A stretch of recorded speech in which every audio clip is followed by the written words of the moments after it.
Hey there crew, it's Mark. Today's video we're checking out 12 different ways that you can use the items from the Arch and Olive subscription box from March. This was a little bit of a different box. I'm so used to more of a journaling-esque type of thing, and this was like more in that junk journaling, card making, kind of crafty area. So I wanted to find ways that I could use the items that I already have, including these new ones, and have some fun. So let's go ahead and get started with 12 different ways. The first thing we're gonna check out is going to be the keepsake box. Now this already came with a bunch of stickers inside of them and tags. The problem that I have with it though is that those stickers are so thick and I don't really use them a lot, or I haven't used them a lot. And while we are gonna find ideas on ways to use them today, I wanted to find a way to make this keepsake box something that I can use all of the time. So I'm actually using an idea from you in the community and turning this keepsake box into a flake sticker container. But this is another great way that you can reuse this box for something else. So I can take all of the flake stickers that I have that honestly are a little hard to kind of keep contained unless you have a bunch of little baggies, and just put them inside of these areas that are already inside of this box. So I can take out full collections if I want to. I can pull them apart and place them by type if I really wanted to. I've got a ton of Eric Small Things flake stickers, so really I'm mostly going to be using it for that. Anything that doesn't fit into the smaller spaces, I have these larger areas that I can lay them inside of. And something that I did to help myself really remember what's inside of there is I actually included little cutouts of the packaging to show me all of the different type of flake stickers that were in these packaging right here on the top flap. Not gonna lie, it's not the prettiest looking thing, but from a functionality standpoint, works perfectly.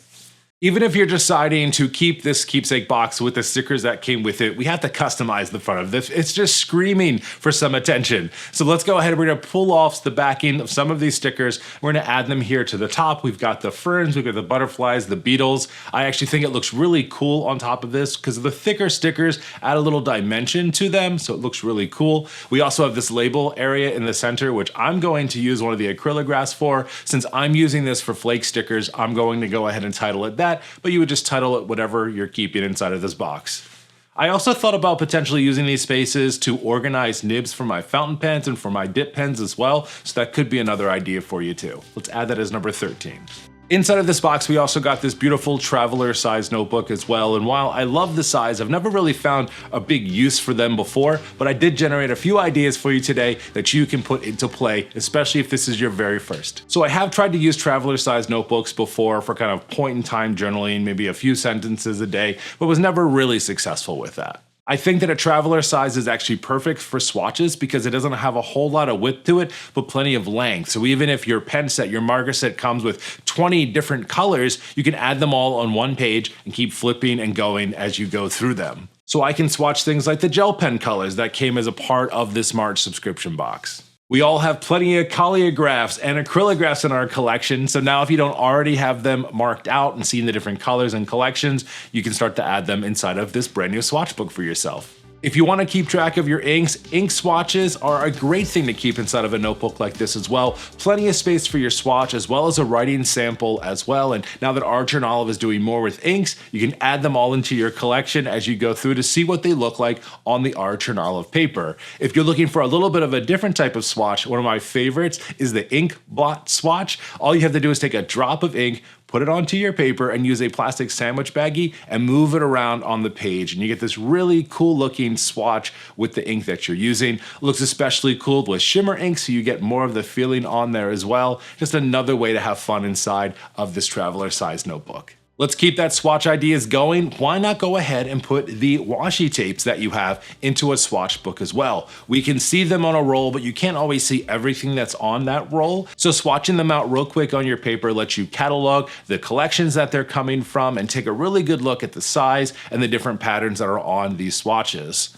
So swatching, really great way to use a traveler size notebook, but if you want to spice things up and still journal inside of it, let's go ahead and do a little mixed media inside of here too. Something else you can do with the washi if you want is to actually cut out the shapes. In this case, we had all these cool moths and butterflies, cut around them and you can add them straight to your page, creating a washi sticker for yourself. I've cut out pieces of washi before for different shapes, definitely for different things like tip-ins and things like that, and it's just a really another great fun way to use washi in a different way inside of your notebook. You can add on those gel pens if you want for some cool lettering to give yourself a cool header, or if you want to journal a little bit, a great way to get yourself started. I also like to use washi tape functionally, so something like the beetle washi, putting that down vertically on your page and using each of those beetles as essentially a bullet point to a certain extent for tasks or notes as you're going throughout the page is a really cool way to use those. And one of my favorite ways to use washi is to create a little bit of a flag with it as well. You get the really cool pattern of the washi, but also get to use it functionally inside of your journal. Archer and Olive has given us a lot of stationery and cards and paper over the years, so let's go ahead and start to use some of that more.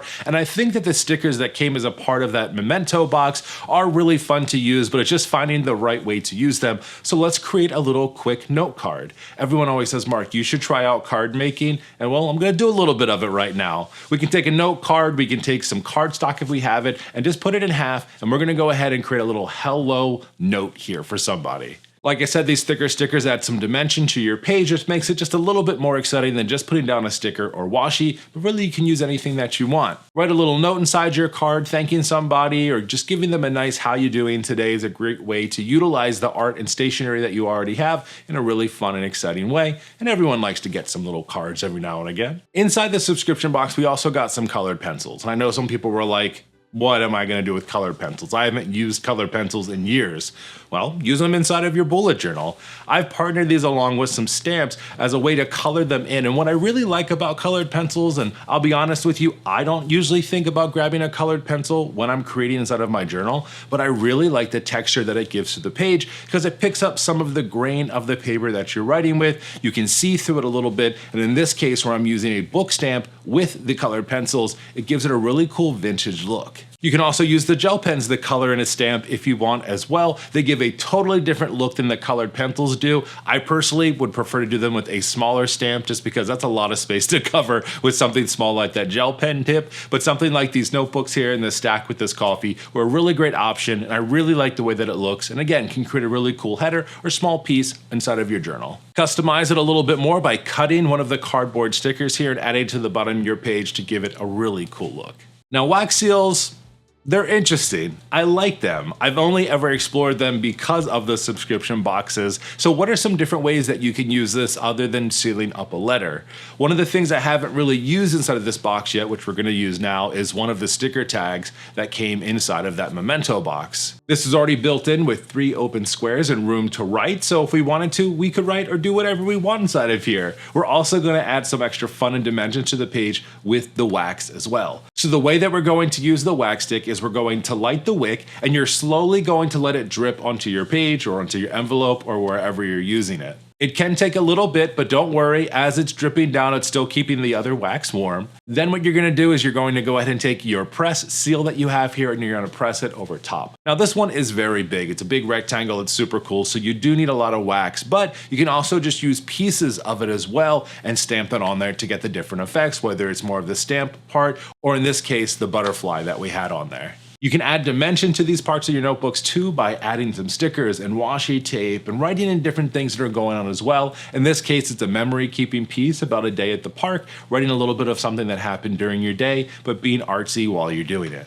At first, I really wasn't sure how I was going to use a lot of the items from this book. Yes, the gel pens and the colored pencils and things like that are easy things to use inside of my journal, but the others really pushed my creativity a little bit and had me do things a little bit different than I would. People say to make cards. I made a card today. I don't know that I necessarily would have done that if I wasn't thinking of new ways to use these materials. I'd love to hear from you and hear what else we could potentially do with the items that were inside of this box. Journaling, card making, multimedia. There are a lot of ideas and y'all know a lot more about it than I do, so let me know in the comments. And as always, friends, thank you for watching, and I'll talk to you next time. See ya.